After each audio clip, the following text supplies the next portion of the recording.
कुछ हफ्तों की शांति के बाद मिडिल ईस्ट एक बार फिर से धधकने लगा है। स्ट्रेट ऑफ हॉर्मुज पूरी तरह से बंद हो चुका है।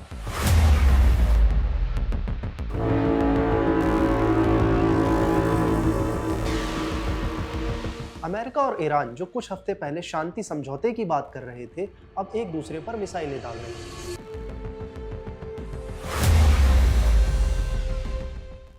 सवाल यह है कि फरवरी में शुरू हुई जंग अप्रैल में रुकती है, फिर जून में शांति समझौता भी होता है, तो अचानक जुलाई में ये दुश्मनी की आग फिर से क्यों भड़क उठी।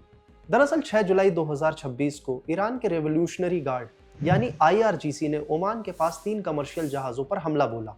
इनमें से एक कतर का एलएनजी टैंकर भी था, यानी एक ऐसे देश को निशाना बनाया गया जो सीधे तौर पर इस जंग का हिस्सा ही नहीं था। अगले ही दिन अमेरिका ने ऐलान किया कि उसने ईरान के सैन्य ठिकानों पर जवाबी हमला किया है। तेहरान भी इस हमले के बाद चुप नहीं बैठने वाला था। उसने तुरंत खाड़ी देशों में मौजूद अमेरिकन मिलिट्री बेसिस पर मिसाइलों और ड्रोन्स की बरसात कर दी। फिर आया 8 जुलाई का वो दिन जब ट्रंप ने खुद ऐलान कर दिया, सीज फायर खत्म हो चुका है, मैं अब ईरान के साथ कोई समझौता नहीं करना चाहता हूँ। जवाब में आईआरजीसी ने स्ट्रेट ऑफ हॉर्मुज को तुरंत बंद किया। उसने आरोप लगाया कि अमेरिका इस ट्रेड रूट में दखल अंदाजी कर रहा है, और यहीं से शुरू हुआ एक खतरनाक एक्शन रिएक्शन का खेल। सबसे पहले अमेरिका ने ईरान के साउथ में मौजूद शहरों, खासकर उन शहरों को निशाना बनाना शुरू किया जो स्ट्रेट ऑफ हॉर्मुज के करीब हैं। तिल मिलाए ईरान ने बहरीन, कुवैत, ओमान, जॉर्डन और कतर यानी अपने पड़ोसी मुल्कों में मौजूद अमेरिकी सैन्य ठिकानों को निशाना बनाना शुरू कर दिया। सिर्फ इतना ही नहीं, बल्कि उसने हॉर्मुज में दूसरे देशों के जहाजों को टारगेट करना भी चालू कर दिया। यानी एक हफ्ते के भीतर यह टकराव सिर्फ 2 देशों की जंग से निकलकर पूरे मिडिल ईस्ट को अपनी चपेट में ले चुका है।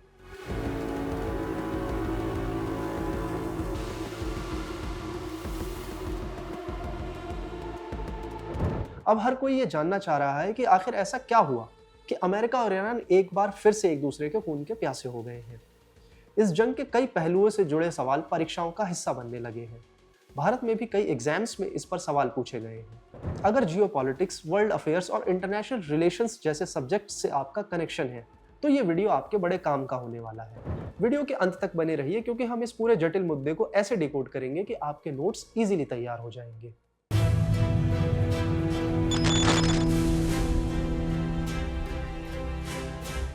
हाय, मेरा नाम है अनवर और आप देख रहे हैं एनबीटी दुनिया डिकोडेड।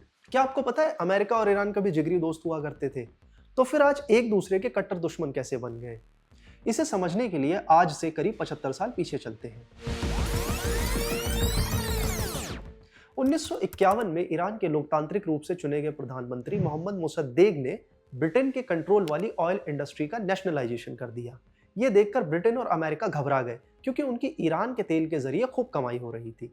इसके बाद दोनों देशों ने मिलकर एक प्लान बनाया। उन्होंने 1953 में ईरान में तख्ता पलट करा दिया, जिसे आज हम ऑपरेशन अजाक्स के तौर पर जानते हैं। मुसद्देक को सत्ता से बेदखल किया गया और उनकी जगह शाह मोहम्मद रजा पहलवी को ईरान की कमान सौंपी गई। यही वो घटना है जिसके चलते आज भी ईरान अमेरिका से इतनी ज्यादा नफरत करता है। इतिहासकारों का मानना है कि अमेरिका और ईरान के बीच दुश्मनी का पहला बीज इसी घटना ने बोया था।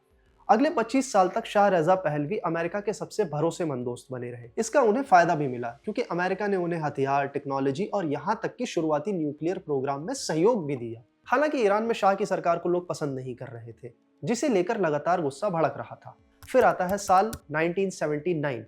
इस साल आयतुल्लाह रूहुल्लाह खुमैनी की अगुवाई में इस्लामिक क्रांति होती है। लोग खुमैनी के समर्थन में सड़कों पर उतर आते हैं। ये देखकर शाह रजा पहलवी को देश छोड़कर भागना पड़ा, और खुमैनी ने धर्मतंत्र यानी थियोक्रेसी पर आधारित इस्लामिक रिपब्लिक ऑफ ईरान की स्थापना की। इन सब के बीच ईरानियों के भीतर अमेरिका को लेकर गुस्सा कम नहीं हो रहा था। उसी साल नवंबर में ईरानी छात्रों ने तेहरान में मौजूद अमेरिकी दूतावास पर कब्जा कर लिया और 52 अमेरिकी राजनयिकों को 444 दिनों तक बंधक बनाए रखा। उस समय अमेरिका के राष्ट्रपति जिमी कार्टर के लिए यह संकट इतना बड़ा साबित हुआ कि उनके दोबारा चुनाव जीतने की संभावनाएं लगभग खत्म हो गई। बंधकों को आखिरकार जनवरी 1981 में रोनाल्ड रीगन के राष्ट्रपति बनने के दिन ही रिहा किया गया। इस्लामिक क्रांति के अगले ही साल यानी 1980 में सद्दाम हुसैन के इराक ने ईरान पर हमला कर दिया। दोनों देशों के बीच 8 साल तक लंबा युद्ध चला, जिसमें लाखों लोगों की मौत हुई। सबसे ज्यादा दिलचस्प बात यह है कि अमेरिका ने युद्ध के दौरान गुपचुप तरीके से ईरान को हथियार भी बेचे, और उससे जो पैसा मिला उसके जरिए उसने निकारागुआ में कॉन्ट्रा विद्रोहियों की फंडिंग की। इसे अमेरिकी राजनीति के सबसे बड़े घोटालों में से एक माना जाता है। 80 के दशक की तरह ही 90 और 2000 के दशक में भी अमेरिका और ईरान के रिश्ते तनावपूर्ण रहते हैं। राष्ट्रपति बिल क्लिंटन के दौर में अमेरिका ने ईरान पर खूब सैंक्शंस लगाए। 2002 में राष्ट्रपति जॉर्ज डब्ल्यू बुश ने एक स्पीच दी जिसमें उन्होंने ईरान, इराक और उत्तर कोरिया को एक्सिस ऑफ ईविल करार दिया। बुश का यह बयान अमेरिका और ईरान के रिलेशंस में एक बड़ा मोड़ साबित हुआ। इसी दौर में ईरानी सरकार के खिलाफ जाने वाले ग्रुप्स ने उसके सीक्रेट न्यूक्लियर साइट्स का खुलासा किया, जिसने आगे चलकर पूरे परमाणु विवाद की नींव रखी। इसके बाद कुछ वक्त ऐसा आया जब लग रहा था कि दोनों देश फिर से दोस्त बन सकते हैं। यह समय था 2013 से 2015 तक का। दरअसल 2013 में हसन रूहानी ईरान के राष्ट्रपति बनते हैं। उनकी पहचान एक लिबरल नेता के तौर पर थी। उन्होंने ईरानी आवाम से वादा किया कि उनकी सरकार ईरान पर से सैंक्शंस हटवाएगी। राष्ट्रपति बराक ओबामा की लीडरशिप में अमेरिका ने चीन, फ्रांस, जर्मनी, रूस और ब्रिटेन के साथ मिलकर बातचीत की। इस बातचीत के नतीजे के तौर पर 2015 में JCPOA यानी joint comprehensive plan of actions नाम से एक डील सामने आती है। JCPOA के तहत ईरान अपने यूरेनियम भंडार को 98% तक घटाने और सेंट्रीफ्यूज की संख्या कम करने पर राजी हो गया। बदले में लगभग $100 अरब के प्रतिबंध उसके ऊपर से हटाए गए, यानी एक तरह से शांति की उम्मीद जग रही थी। हालांकि फिर 2018 में राष्ट्रपति डोनाल्ड ट्रंप ने अमेरिका को JCPOA से बाहर निकाल लिया। उनका कहना था कि इस डील में ईरान के मिसाइल प्रोग्राम को लेकर कोई बात नहीं हुई। इसके बाद ट्रंप ने मैक्सिमम प्रेशर पॉलिसी के तहत ईरान पर सैंक्शंस लगाए। इसके अगले साल यानी जून 2019 में ईरान ने एक अमेरिकी ड्रोन मार गिराया। इस घटना ने दोनों देशों के बीच टेंशन को काफी ज्यादा बढ़ा दिया। हालात तब और भी ज्यादा बिगड़ गए जब जनवरी 2020 में अमेरिका ने बगदाद में एक ड्रोन हमला किया। इस हमले में ईरान के कुद्स फोर्स के कमांडर जनरल कासिम सुलेमानी की मौत हो गई। ये ईरान के लिए एक बहुत बड़ा झटका था। इसके जवाब में ईरान ने इराक में मौजूद अमेरिकी सैन्य ठिकानों पर मिसाइल से हमला भी किया। हालांकि इससे पहले कि ईरानी हमले युद्ध का रूप लेते, दोनों देश सुलह को राजी हो गए। 5 साल बाद 2025 में ट्रंप दोबारा अमेरिका के राष्ट्रपति बने तो उन्होंने 2 रास्ते अपनाए। ट्रंप ने ईरान पर मैक्सिमम प्रेशर बनाए रखा, लेकिन 2018 के बाद पहली बार सीधी बातचीत भी शुरू की। इसमें अमेरिकी स्पेशल इन्वॉय स्टीव विटकॉफ और ईरानी विदेश मंत्री अब्बास अरागची प्रमुख वार्ताकार रहे। मगर अमेरिका के पार्टनर इजराइल को यह बात बिल्कुल मंजूर नहीं थी। इजरायली प्रधानमंत्री बेंजामिन नेतन्याहू इस बातचीत के खिलाफ थे। उनका मानना था कि ईरान का न्यूक्लियर प्रोग्राम इजराइल के अस्तित्व के लिए सीधे तौर पर खतरा है। उम्मीद है कि अब तक आपको 75 सालों का इतिहास समझ आ गया होगा। तख्ता पलट हो या फिर हथियार की खरीदारी या न्यूक्लियर डील, हर एक घटना ने अगली घटना की जमीन तैयार की है। अब सवाल है, क्या यही न्यूक्लियर प्रोग्राम है जिसकी वजह से आज पूरा मिडिल ईस्ट जल रहा है? आइए अब ईरान के इस न्यूक्लियर प्रोग्राम की पूरी कहानी भी जान लेते हैं। ईरान 1957 से ही न्यूक्लियर टेक्नोलॉजी पर काम कर रहा है, मगर 1980 के दशक में इराक के साथ जंग के बाद उसे समझ आ गया कि हथियार बनाना बेहद जरूरी है और यहीं से विवाद की शुरुआत होने लगी। सालों तक अंतर्राष्ट्रीय परमाणु ऊर्जा एजेंसी यानी IAEA और ईरान के बीच ट्रांसपेरेंसी को लेकर विवाद चलता रहा। जून 2025 में यह विवाद चरम पर पहुंच गया जब IAEA ने 20 साल में पहली बार ईरान को नियमों के उल्लंघन का दोषी ठहराया। अगले ही दिन इजरायली प्रधानमंत्री बेंजामिन नेतन्याहू ने आदेश दिया कि उनकी सेना इजराइल पर अटैक कर दे, और इजरायली सेना ने ऐसा ही किया। उसने ईरान के न्यूक्लियर साइट्स, मिसाइल फैक्ट्रियों और साइंटिस्टों को निशाना बनाया। इसके बाद ईरान के विदेश मंत्री अब्बास अरागची ने कहा कि इजराइल ने उनके देश के खिलाफ जंग का आगाज कर दिया है। कुछ दिनों बाद अमेरिका भी सीधे इस जंग में कूद पड़ा। ट्रंप के आदेश पर फोर्डो, इस्फहान, नतांज की ईरानी न्यूक्लियर साइट्स पर हमला किया गया। ये पहली बार था जब किसी अमेरिकी राष्ट्रपति ने खुलकर किसी देश की न्यूक्लियर साइट्स पर सीधा हमला किया था।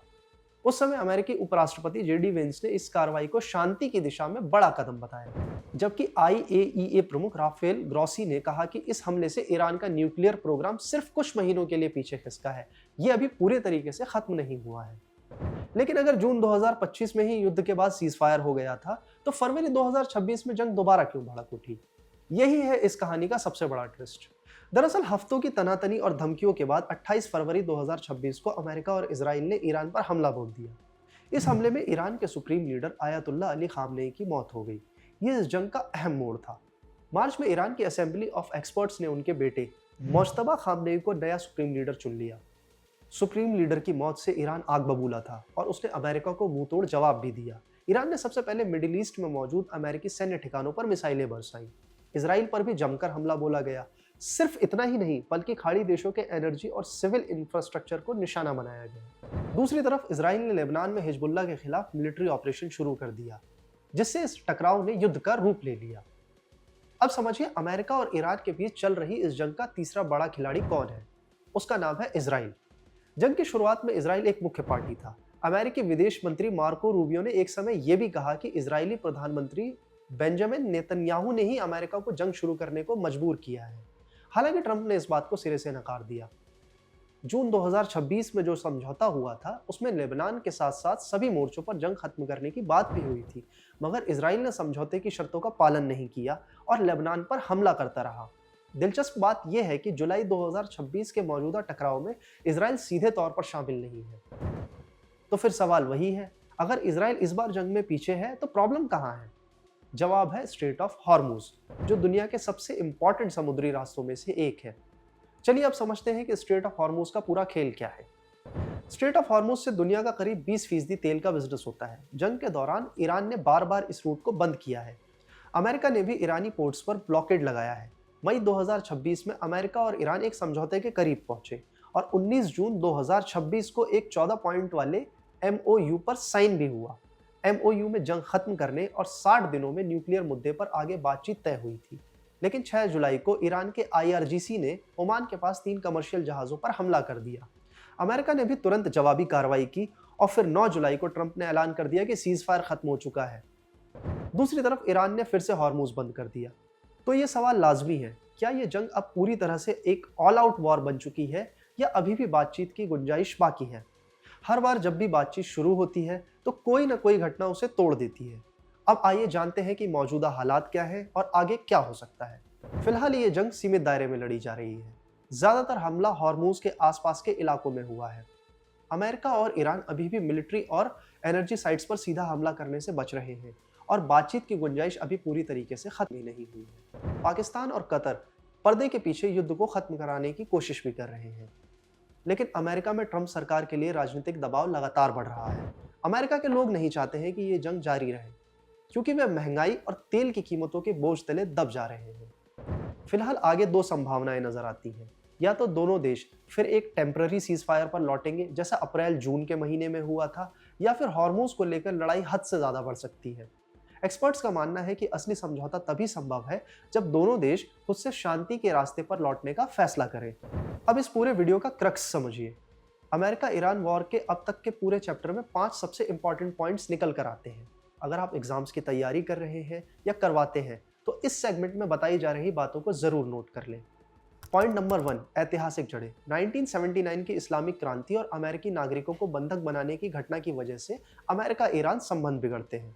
फिर 2018 में जब ट्रंप ने JCPOA से अमेरिका को बाहर किया तो दोनों देशों के बीच टेंशन और भी ज्यादा बढ़ गई। दूसरा पॉइंट है युद्ध शुरू होने का कारण। जून 2025 में IAEA की रिपोर्ट आती है और इजराइल ईरान पर हमला बोल देता है। यहीं से 12 दिनों वाली जंग शुरू हो जाती है। इसके बाद ही 28 फरवरी 2026 को अमेरिका इजराइल सीधे तौर पर ईरान पर अटैक कर देते हैं, जो मौजूदा युद्ध की वजह है। Third point is strategic flash point, जो है स्ट्रेट ऑफ हॉर्मुज, यानी वो समुद्री रास्ता जहां से दुनिया की तेल की सप्लाई होती है। फिलहाल यही रास्ता युद्ध का सेंटर पॉइंट बना हुआ है। ना पॉइंट नंबर 4, रीजनल इंपैक्ट। ये जंग सिर्फ अमेरिका ईरान के बीच नहीं लड़ी जा रही है, बल्कि सऊदी अरब, UAE, कतर, पाकिस्तान, चीन और रूस जैसे कई देश भी पर्दे के पीछे से अपनी अपनी चाल चल रहे हैं, क्योंकि उनके ऊपर भी इस युद्ध का असर हो रहा है। Last but not the least, यानी 5वां और आखिरी पॉइंट, जो है मौजूदा स्थिति। जून 2026 में साइन हुआ MOU पूरी तरह नहीं टूटा है, लेकिन जुलाई 2026 में फिर से युद्ध का भड़कना दिखाता है कि मिडिल ईस्ट में परमानेंट शांति अभी भी दूर है और अमेरिका की डोमेस्टिक पॉलिटिक्स तय करेगी कि जंग जारी रहेगी या रुकेगी। तो ये थी अमेरिका और ईरान के जंग की पूरी कहानी। हमें उम्मीद है कि अब आपको अमेरिका और ईरान के इतिहास से लेकर मौजूदा हालात तक के बारे में अच्छी तरह से मालूम चल गया होगा। कमेंट में ज़रूर बताइए आपको क्या लगता है, क्या आने वाले वक्त में अमेरिका और ईरान युद्ध सच में ख़त्म होगा? अगर आपको वीडियो पसंद आया है तो इसे लाइक और शेयर ज़रूर कीजिए और ऐसे ही डीप एनालिसिस वाले टॉपिक को समझने के लिए बेल आइकॉन दबाना मत भूलिए। और हाँ, अगर आप वर्ल्ड अफेयर्स, जियोपॉलिटिक्स या इंटरनेशनल रिलेशंस के किसी टॉपिक पर ऐसा ही एक्सप्लेन वीडियो देखना चाहते हैं तो उसके बारे में कमेंट में ज़रूर बताइए।